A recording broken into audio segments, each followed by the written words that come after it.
Cuando se habla de la historia mexicana, uno de los temas interesantes, muy polémicos por las posturas que hay sobre el personaje, no es tanto por lo que hizo, sino más bien por toda la historia oficial que ha hecho del personaje la justificación de muchas posturas oficiales. Me refiero, claro está, al personaje histórico que es Porfirio Díaz, que como bien sabemos tiene un periodo de la historia que denomina toda su actuación política, pero si hacemos del personaje algo pues no obvio, no más de lo mismo, sino que lo tratamos de explicar desde otros puntos de vista, podríamos encontrar algo muy significativo. De este Porfirio Díaz, pues vemos que es oaxaqueño, que también se mete al Partido Liberal, que en las guerras de reforma de 1860 y también de la intervención francesa, que termina en el 67, pues tiene un papel protagónico en esta segunda. Militar de los chinacos, es de los partidarios de Benito Juárez, defensor de la República, y con esto entonces, para 1867, en su amplia trayectoria militar, fue preso por los franceses en el segundo sitio de Puebla, se escapa y vemos que hace un ejército de la nada y comienza entonces a fraguar su guerrilla. Tiene varios combates contra los franceses, contra las legiones extranjeras, monta todo un ejército y para 1867 toma la ciudad de Puebla y después, el 2 de abril de ese año, recaptura la Ciudad de México y no atiende el llamado de Marión Escobedo, que ya sabemos que es el que pone el sitio a la ciudad de Querétaro, y nos incorpora al cerco. Esto de seguro pues trae, como bien sabemos, pues una disputa entre ambos generales republicanos. Vemos entonces que este papel militar de líder nato de Porfirio Díaz, que sin el espaldarazo político como es hoy en día, pues tiene su propia estrella y obviamente con el paso del tiempo pues va a haber un encontronazo con los afanes políticos que va a tener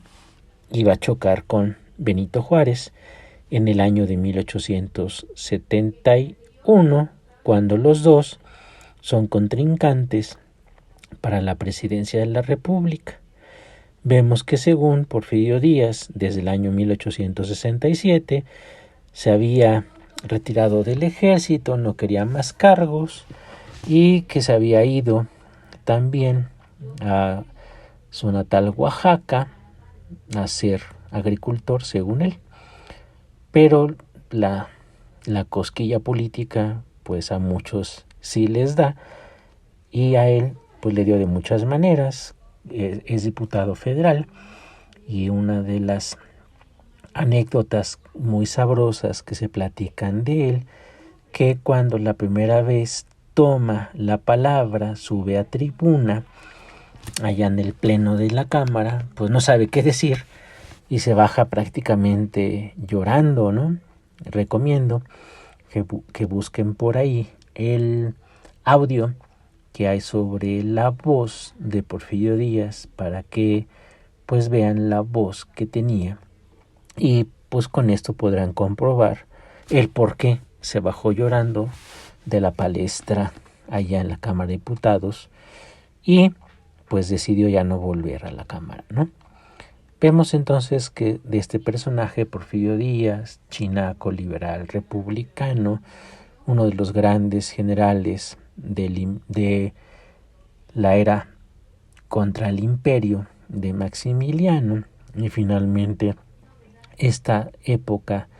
de 1862 a 1863, en plena intervención francesa, pues lo va a consagrar como uno de los personajes militares y políticos de primera orden que no había que descuidar para la carrera presidencial ni tener una posición política de relieve. Las recomendaciones que hago sobre el personaje es lo siguiente. Tendríamos primero que dividirlo como en 3 momentos. Uno sería lo previo hasta antes de la batalla del 5 de mayo del 62 como una etapa preparatoria que lo va a conformar como un gran caudillo. La segunda etapa, ya cuando es un general republicano que se mueve como tal líder nato de la tropa chinaca,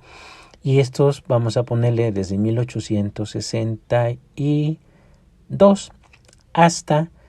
1876, que es cuando se revela con el plan de Tustepec. Entonces ahí vemos que tanto al caudillo militar como los primeros pininos de un aspirante a la presidencia. Otro de los aspectos que podemos ver es en el primer tramo de su presidencia de la República. Vamos a ubicarnos como de 1877 al año de 1890. Ahí ya es un político experimentado, donde vemos que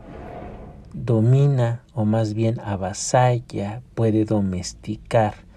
los poderes de un país pues realmente muy salvaje en materia política,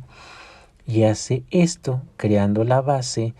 de lo que él diría que es la poca política, mucha administración. Entonces vemos a un personaje por etapas. Ya la otra etapa, la etapa realmente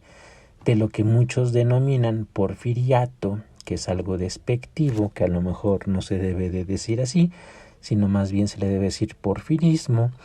ya sería parte de otra cápsula histórica. Pero entonces sí me encantaría que ustedes se quedaran con el mensaje de que el general Porfirio Díaz,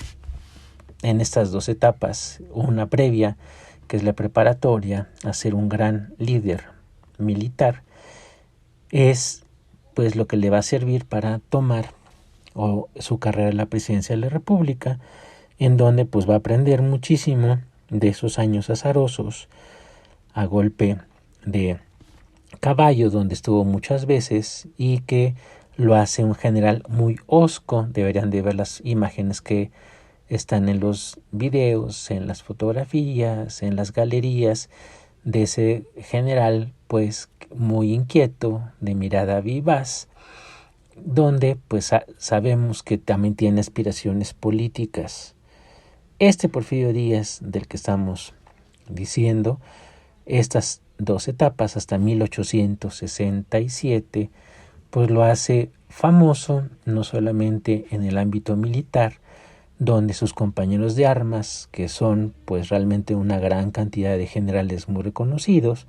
pues está el mismo Vicente Riva Palacio, Mariano Escobedo y otros más, que pues es una gran generación además de militares. Y algunos le entran a escribir obras de teatro, otros son poetas, en fin, lo que a él le inquieta o lo que le llama muchísimo la atención a Porfirio Díaz es para tomar la presidencia. Va a tener 2 ocasiones importantes. En una, las elecciones de 1871,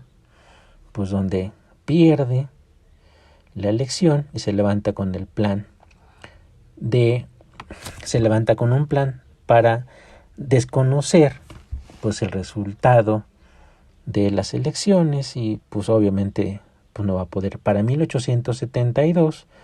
pues muere Benito Juárez, el presidente Lerdo de Tejada pues lo calma con una amnistía,